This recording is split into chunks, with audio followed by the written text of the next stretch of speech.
We're here this morning with John Best, who is running as a candidate for the 119th District Attorney position. Thank you so much for joining us this morning. We appreciate your time. We're going to go ahead and get started with the questions. Lyle-Ann, would you lead off, please? Yes, thank you. What experience do you bring to the table for this position that you seek? Lyle-Ann, that's a great question, and really the foundation of my campaign is based on my experience. My wife and I moved to San Angelo in 2001, where I took my first job with the district attorney's office as juvenile prosecutor. I spent 2.5 years in that role prosecuting juveniles, so I have experience in that area, and I was promoted into prosecuting adult cases, adult felony cases, which I've done ever since. I've prosecuted hundreds of felons in Tom Green County. I've tried dozens of cases to juries. I've tried a number of cases to our district judges when juries were waived. I just have I know the office, I know the district, and I feel like I have a well-rounded experience that would qualify me to be district attorney. It's been in the news a little bit and stuff, John. I'm going to get your take on it. Decriminalizing the possession and use of marijuana would greatly reduce the DA's workload. Given that prosecution doesn't seem to have deterred its use, would you favor decriminalizing it in Tom Green County? Why or why not? Drugs generally are a huge problem in our community and across the state and the nation. Just recently, you probably read in the paper about some of the seizures that we've had regarding methamphetamine.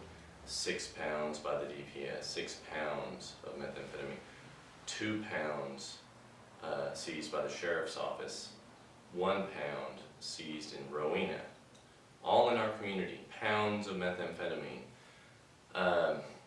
That's a serious, serious problem. We've always had a problem since I began prosecuting. We've had a problem with methamphetamine.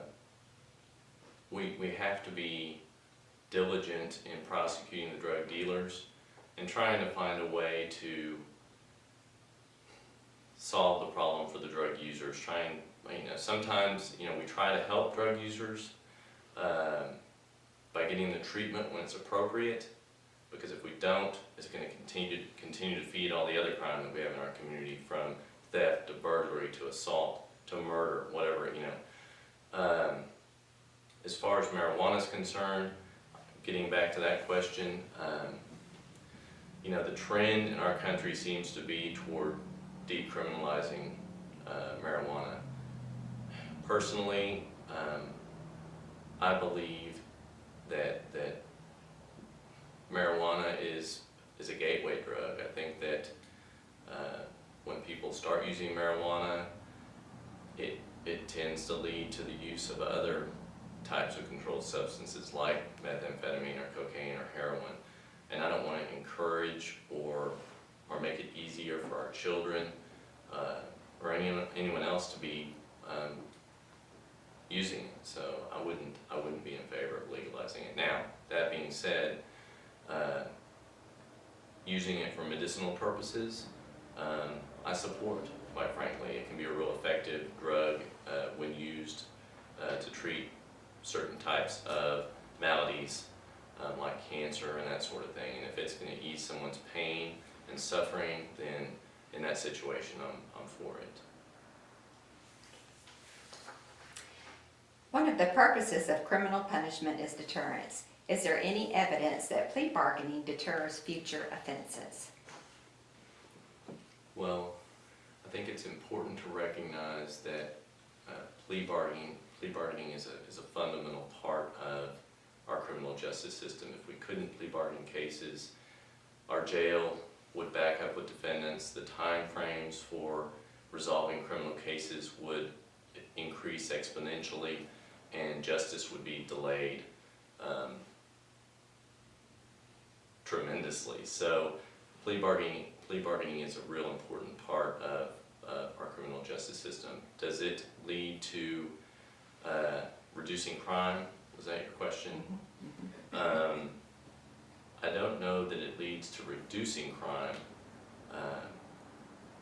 I think it's just an important part of our system. If we, for example,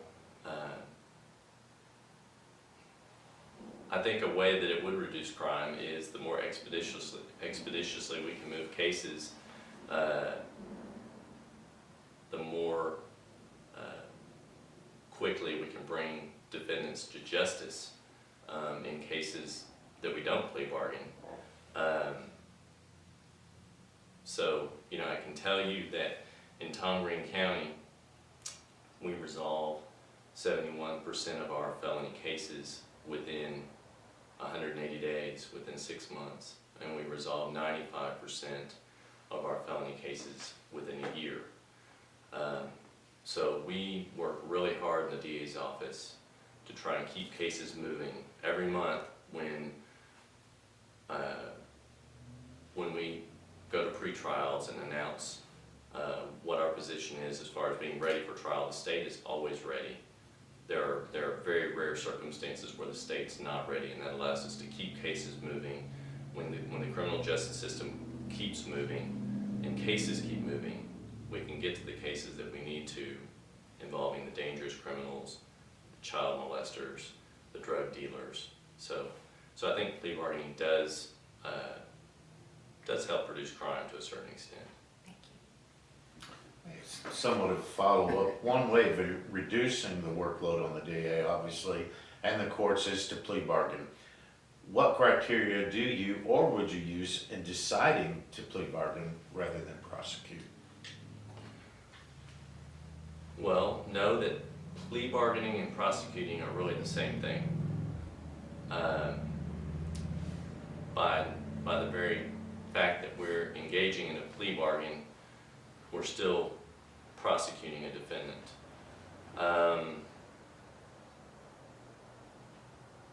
Can you repeat the question for me? Sure. What do you or have you used, and what would you continue to use in deciding whether to plea bargain or to actually prosecute? I got you. Okay. So factors that we consider in plea bargaining include the individual that we're prosecuting. You may have an individual that has no criminal history, has never been in trouble before, and committed a minor felony offense. When I say minor, a low level, like a state jail felony, maybe their first drug possession, it may be a theft or a credit card abuse or something like that. They may be 17 years old. They may be 17 years old. They may be 50 years old. They may be, you know, it depends on their age, their experience, their criminal history. We're going to look at their criminal history and see, you know, what they've done or not done in the past. And all that's going to go into consideration in plea bargaining in addition to what they did, who they are, what they did. You know, when we're talking about low-level drug offenders, first-time drug offenders, the legislature has mandated that we give them probation if they haven't ever been convicted of a felony before. So the legislature's kind of made a move toward decriminalizing these drug cases. They have to get probation. There's no choice. Other alternatives that we have in plea bargaining include drug court. We have a great drug court program for someone that has never been convicted of a felony, that has a less than a gram drug case that they've been arrested for. We can divert them to the felony drug court program, where they get intensive one-on-one counseling, group counseling. They have to report to Judge Marilyn Abusi twice a month. They have to go through several phases of the program. They're drug tested regularly, and quite frankly, it's been a very successful program at helping some of these individuals to rehabilitate themselves and get off of the drugs, which is really the ultimate goal and benefit for the community. Just an insight into your philosophy. Did your law study stress precedent over constitutional intent? Did you study the Constitution, and is it a living document to you? Well, we did study the Constitution and its application to criminal law. Not so much simply the Constitution, but its application to criminal law. I think that the Constitution was created to adapt with the changes in our society and the changes in our philosophies and beliefs. I think the founders recognized that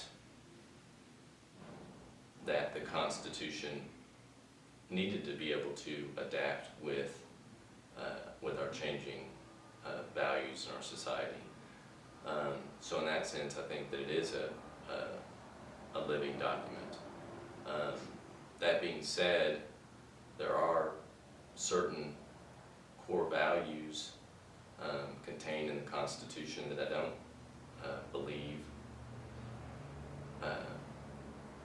should be changed. And I certainly take issue with some of the very broad interpretations of some of the language in the Constitution that we've seen from the Supreme Court recently.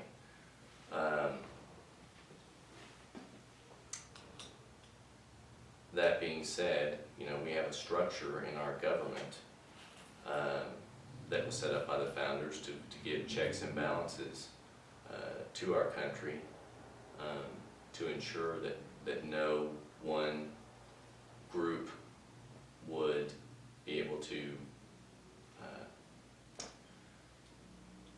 make too significant of a change in our government. Our Supreme Court justices are appointed for life, but they change. They've changed recently. We've seen quite a few new members come on, and we're going to probably see some new justices come in the future.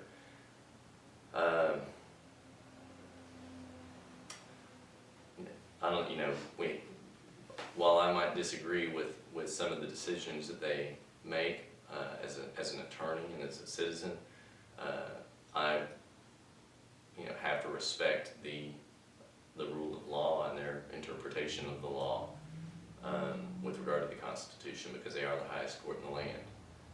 It would be up to the legislature or the Congress to make changes if they believed the Supreme Court had stepped out of line in some of their interpretations. So.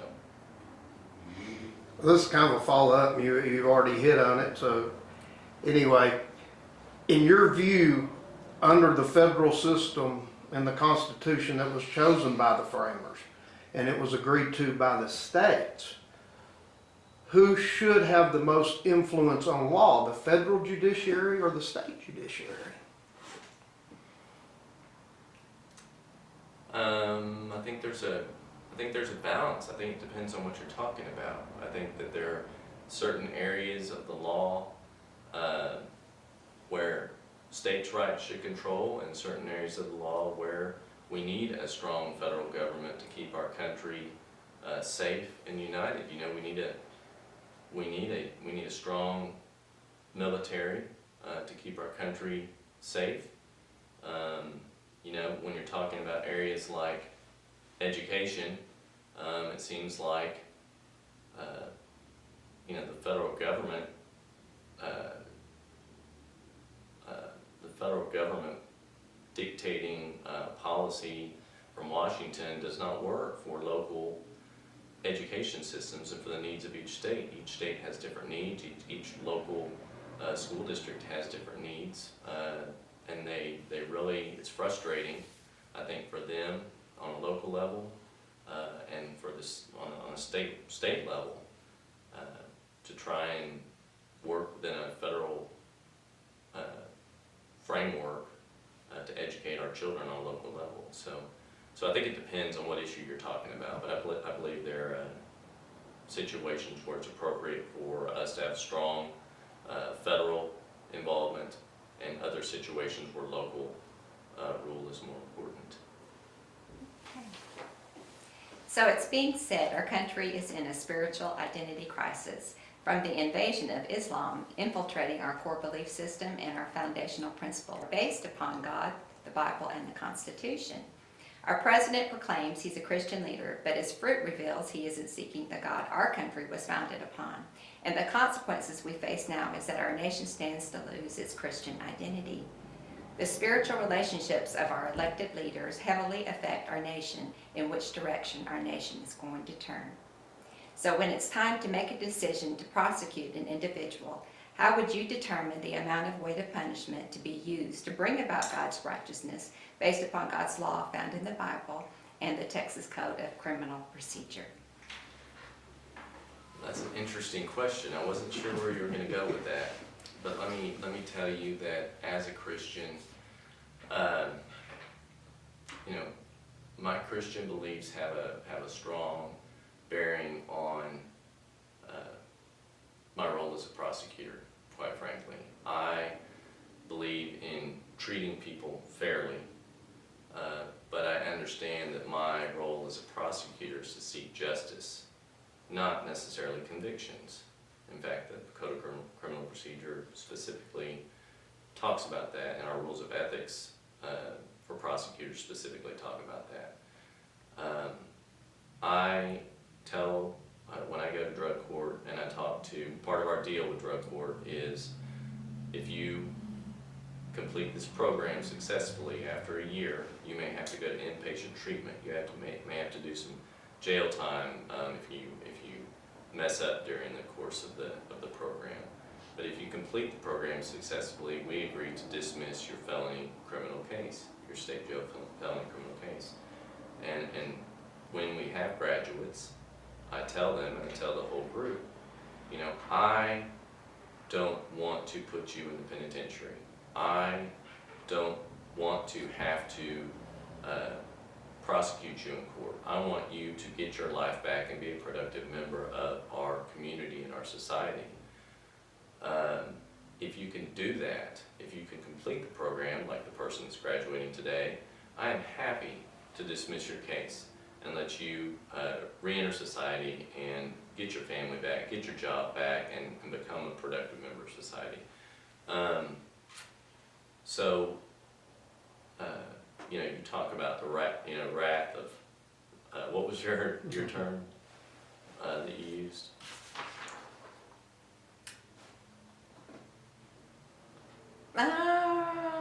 I just, And okay, let's see, I just said, I said, how would you determine the amount of weight of punishment to be used to bring about God's righteousness based upon His law found in the Bible? there you go. So, when we're talking about people, low-level offenders, I believe in trying to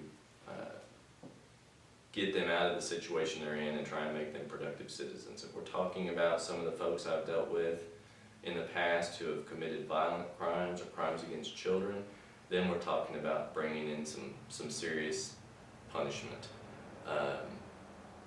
Last year I prosecuted a man who repeatedly sexually assaulted a 10-year-old girl, and we took that case to a jury trial, got a conviction, and he got 28 years in the penitentiary without the possibility of parole. Last year, we prosecuted another individual who did the same thing to two 8-year-old girls, and he got 50 years in the penitentiary without the possibility of parole. Several years ago, we had an individual who stabbed an officer in the head with a knife and broke it off in his forehead. Took that to trial, he got 99 years. A couple of years ago, we had a defendant who led police on a high-speed chase, and at the end of the chase, he jumped out of the car and shot an officer in the chest. I prosecuted him for attempted capital murder and got a life sentence for him. So, like I was saying before, it all kind of goes back to, you look at the defendant, you look at the crime they committed, and you decide what the appropriate punishment is. As far as Christian values going into that decision making, I think that you know, ultimately we're looking to the community and what the community standard is and what the community expectation is for punishment in each case. Because ultimately a defendant has the choice of going to a jury or a judge for their punishment. So we gauge our plea bargaining and our decisions in what we're going to do with a particular case on what we believe the community wants and expects with regard to punishment. Thank you. Okay, one thing that we have seen and will continue to see, I believe, is that our courts are overwhelmed and the costs are basically overwhelming. Our prisons are overrun, and we're at a place, what do we do now? Well, I think that's a good question. And as a prosecutor, I struggle with that a little bit, but it's really outside the purview of my role as district attorney. My job as district attorney would be to, and is as an assistant district attorney, to prosecute people who commit felonies. The legislature's job is to decide what the appropriate punishment range should be for particular crimes. And if the jails are getting, if the penitentiaries are getting too full, they've got to make a decision about what they want to do about it. They could build more prisons like they did in 1992. They can try and build their way out of the problem. I think they've seen that that doesn't necessarily work. Or they can figure out another alternative to fighting crime. But from my perspective as a prosecutor, I've got to look at each case and each crime that's committed, and I've got to prosecute it appropriately without consideration of what's going to happen to them when they get to the penitentiary. If somebody abuses a little girl or a little boy, or somebody commits a murder, or somebody commits another type of violent crime and needs to be taken out of our society for as long as possible, then that's what I'm going to try and do. If the Board of Pardons and Paroles wants to find a way to let them out on parole earlier than I've agreed to, that's a little bit out of my, it's not a little bit, it's totally out of my control. All I can do is be aggressive and seek the punishment that I think is appropriate, and then the legislature's going to have to decide what they want to do with the defendant at that point. All right, what we would like to do is give you the opportunity to make a closing statement. Okay, thank you. First of all, I appreciate you all for coming and for the great questions, giving me an opportunity to speak to you and answer your questions. This election is so important, and our community has an important decision to make on March 1st. We're talking about electing a person who is going to lead the prosecution team for Tom Green County and Concho County and Reynolds counties. The person who's going to be responsible for prosecuting murders, armed robbers, child molesters, drug dealers. The person that handles that position needs to have the experience and the knowledge to be able to prosecute those cases. I have that experience. I prosecuted those cases. My opponent, I don't believe, has ever prosecuted a felony case before. He's worked in a DA's office. He's prosecuted misdemeanor cases before. He's been promoted, he says that he was promoted to felonies, but I don't think he's ever prosecuted a felony jury trial before. I think that's an important fact that weighs in on the decision in this case. I've been endorsed by law enforcement, by the San Angelo Police Officers Political Action Committee. I've been endorsed by the two current sitting district attorneys, Allison Palmer and George McCree, who have seen my work firsthand, who have worked with me side by side for the last George the last 12 years, Allison the entire time I've worked in the DA's office for the last 14 years. We need somebody in that DA's chair in the courtroom who knows how to prosecute felony cases and meet the burden of proof beyond a reasonable doubt to obtain convictions in these cases. I feel like I am that person. I've